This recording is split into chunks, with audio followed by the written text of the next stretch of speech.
Students, welcome back to excel express. तो last video में हमने पढ़ा non cooperation movement and its effect in the towns.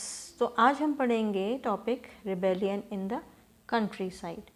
ठीक है, तो धीरे धीरे जो था नॉन कोऑपरेशन मूवमेंट वो धीरे धीरे टाउन से, सिटीज़ से अब ये धीरे धीरे कंट्री साइड में मतलब आगे की ओर बढ़ने लगा, क्योंकि सब अवेयर हो गए थे ब्रिटिशर्स के एक्टिविटीज़ से कि किस तरह से वो हमको परेशान कर रहे थे। तो अब धीरे धीरे जो लोग जो थे वो धीरे धीरे और अवेयर हो गए और किस तरह से ये नॉन कोऑपरेशन मूवमेंट सिटी से कंट्री साइड में फैल गया। अब ये ट्राइबल्स और पेजेंट्स के बीच भी फैल गया, क्योंकि वो भी हताहत हुए थे वर्ल्ड वॉर के बाद। अवध में एक बाबा रामचंद्र पेजेंट्स के लीडर थे, जिनको फिजी में भेज दिया गया था इंडेंचर्ड लेबर के रूप में, या वो उसको बोल सकते हैं कि कॉन्ट्रैक्ट लेबर के रूप में उनको भेज दिया गया था। अब भाई अवध में एक मुहिम छिड़ी तालुकदार्स एंड लैंडलॉर्ड्स के अगेंस्ट में, क्योंकि ये लोग पेजेंट्स से हाई रेंट्स और हाई टैक्स डिमांड कर रहे थे। अब ये पेजेंट्स जो थे ये देना नहीं चाहते थे, क्योंकि इनकी इतनी ज़्यादा इनकम नहीं थी। क्रॉप फेलियर हो जाता था, और जब क्रॉप फेलियर हो जाता था, इनकम नहीं होता था, तो ये बेचारे टैक्स कैसे देते। ठीक है, और इनको पेजेंट्स को बेगार करना पड़ता था, मतलब बिना पैसे के काम करना पड़ता था। और कई बार ऐसा भी होता था कि पैसे नहीं दिए, पैसे तो देते ही नहीं थे, और कई बार उनको इन काइंड दे दिया, काइंड जैसे वीट दे दिया, राइस दे दिया या वेजिटेबल्स दे दिया। कई बार हो सकता है उसकी नीड नहीं हो, उनको पैसे की ज़रूरत हो, तो उस वक्त उनको बहुत ज़्यादा प्रॉब्लम होती थी। और कई बार तो उनके मेहनत के हिसाब से उनको पैसे भी नहीं दिया जाता था, जो कि एक बहुत ज़्यादा प्रॉब्लमेटिक सिचुएशन था इनके बीच में। किराएदार के रूप में उन्हें कोई सिक्योरिटी भी नहीं मिलती थी, कभी भी उन्हें निकाल दिया जाता था ताकि वे ज़मीन पर कोई अधिकार ना जमा ले, और ना ही ये वो कह सके कि ये मेरी ज़मीन है। अब बेचारे पेजेंट्स जो थे वो बहुत ज़्यादा परेशान थे। तो पेजेंट्स के डिमांड क्या क्या थे ये देखते हैं बच्चों। पहला उन्होंने डिमांड रखा रिडक्शन ऑफ रेवेन्यू, जो टैक्सेस उनसे लिया जा रहा है उसको कम करने की डिमांड। भाई इतने ज़्यादा हम टैक्स नहीं पे कर पाएंगे, क्योंकि हमारी उतनी इनकम नहीं हो रही है, क्रॉप फेलियर हो जा रहा है कई बार। तो उस कंडीशन में वो पेजेंट्स को टैक्स पे करना बहुत ज़्यादा मुश्किल होता था। अब जब वो टैक्स पे नहीं कर पाते थे, तो ये ब्रिटिशर्स उनके साथ ज़्यादती करते थे। तो इसीलिए उन्होंने ये सोचा कि हम डिमांड रखें कि हमें रिडक्शन दिया जाए। सेकेंड पॉइंट जो था वो था अबॉलिशन ऑफ बेगार। काम के बदले में पैसे नहीं मिलना भी एक आक्रोश का वजह था, तो उन्होंने बेगार को अबॉलिश करने का मांग किया।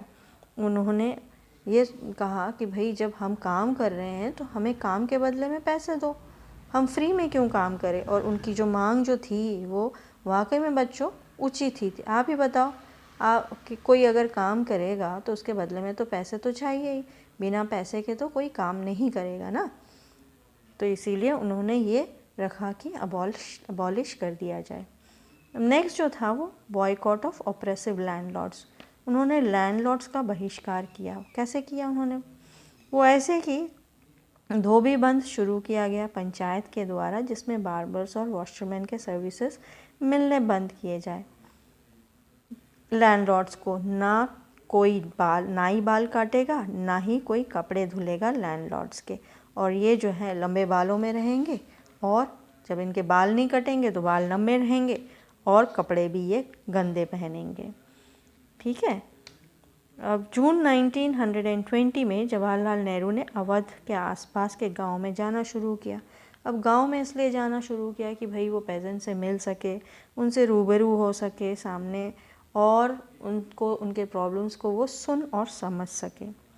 फिर अक्टूबर तक एक सभा बनाई गई।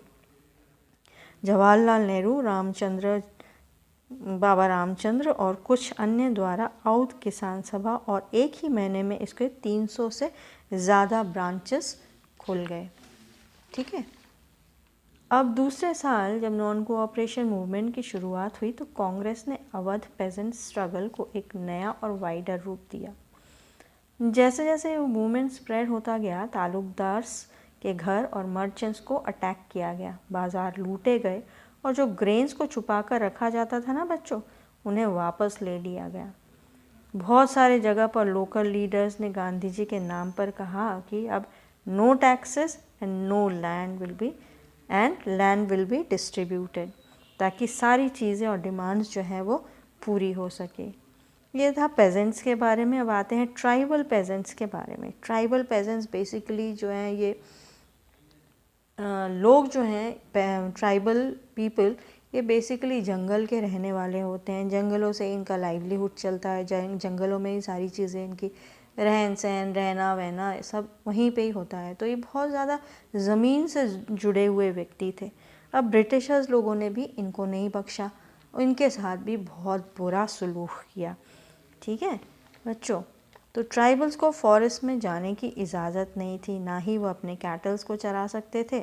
अपने गाय भैंस जो बकरी जो होती थी उनको वहाँ पर उनकी सबकी उन्होंने नो एंट्री लगा दी। ना ही फॉरेस्ट फ्यूल कलेक्ट कर सकते थे कि भाई जंगल में जाके वो लकड़ियाँ बीन के लेके आए और फिर उनका इस्तेमाल कर सके। और फ्रूट्स भी कलेक्ट करना उनको अलाउड नहीं था। अब ये बेचारे जंगल के ही थे, ना तो जंगल में जाने की इजाज़त थी इनकी। तो ये इतने ज़्यादा गुस्से में आ गए कि इन्होंने रिवोल्ट करना शुरू कर दिया। क्यों? क्योंकि इनका सोर्स ऑफ लाइवलीहुड तो फॉरेस्ट ही था ना बच्चों, और इनके राइट से छीन लिया करते थे ब्रिटिशर्स। तो ट्राइबल्स लोगों ने ऑब्वियसली उनको रिवोल्ट करना ही था। अब क्या किया उन्होंने, ग्यूडम हिल्स में मिलिट्री गुरिल्ला मूवमेंट स्प्रेड हुआ।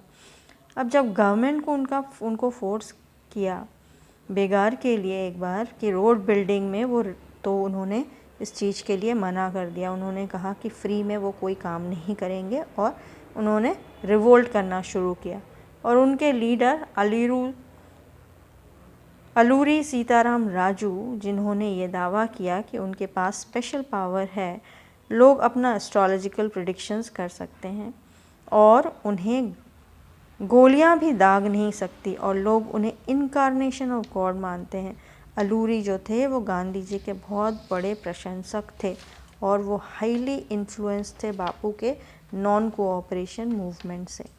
अब ये सीताराम अलूरी जो थे, उन्होंने ये कहा लोगों से कि भाई आप लोग खादी वेयर कीजिए, और उन्होंने लोगों से ये अर्ज किया कि अब जो है वो शराब पीना बंद कर दीजिए। शराब को छोड़ने को कहा गया उनको।